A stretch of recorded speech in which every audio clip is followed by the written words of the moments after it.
Christian Audio, a division of Recorded Books, presents Grace to Overcome, 31 Devotions on God's Work Through Black History by Bryan C. Loritts. Foreword by Charlie Dates. Narrated by Bryan C. Loritts. Dedication to Crawford Wheeler Loritts, Sr., born 1914, died 1995, and Sylvia Gray Loritts, born 1922, died 1997. My Papa Panana, who endured Jim Crow with pride and dignity and received much grace to overcome. Forward. Charlie Dates. Quotation. His name is Orenthal James Simpson. You know him as the Juice. End of quote. These were the opening words to the first sermon I ever heard Bryan Loritts preach. I was a senior at the University of Illinois attending an Impact conference over winter break. His sermon that day was titled, quote, Standing in Babylon, end quote. In an exposition from the book of Daniel, Loritts aimed to help us discern how to live for God in an idol-rich culture hell-bent against the ethics of the gospel. He wanted us to stand in Babylon. That was some 20 years ago, but if you were to press me right now, I could preach more than half of that sermon from memory. I remember it so well because Bryan is a stellar storyteller. Almost effortlessly, he turned our ears into eyes.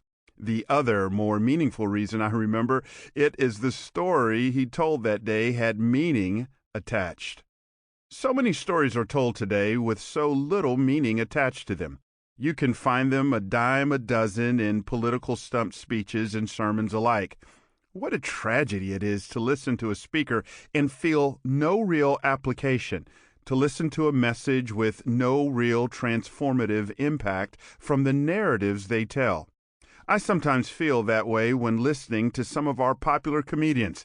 Their stories are engaging and hilarious, but unlike Richard Pryor or Dave Chappelle, their comedic narratives carry no further significance. They leave us with no lasting impulse for change. We need more stories with meaning, more timely anecdotes that help us interpret life. We need a fresh telling of relevant incidents that carry significance for today. What's more, our world is better when these narratives are true and historical. If you feel my particular burden, we need these historical narratives from the experience of African American Christ followers. After all, we have come over a way that with tears has been watered, treading our path through the blood of the slaughtered.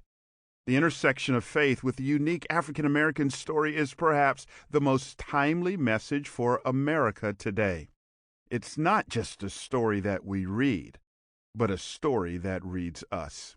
This is the kind of book you'll want to offer to your children in years to come. Do that. Bequeath this to the next generation, not because history will repeat itself, but because the future has a way of harmonizing with the past. And I think that's how faith grows. Introduction. Cul-de-sacs.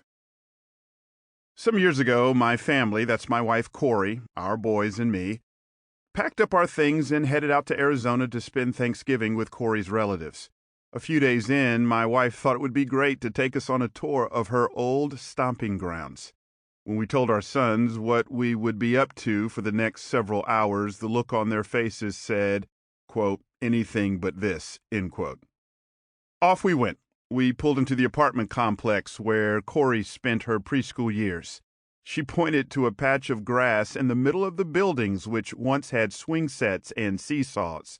As she shared her memories, I could almost see Corey holding court among her girlfriends on the playground. We could hear the laughter as she told stories about her adventures on the swing set, and I could see her mother standing on the balcony of their apartment telling Corey it was time to come in for dinner. Next was the Catholic church her family attended on major holidays. A few miles down the road was the home they eventually settled into, but not for long. Corey didn't look at the front yard of the home at the end of the cul-de-sac the way she looked at the place. Sample complete. Ready to continue?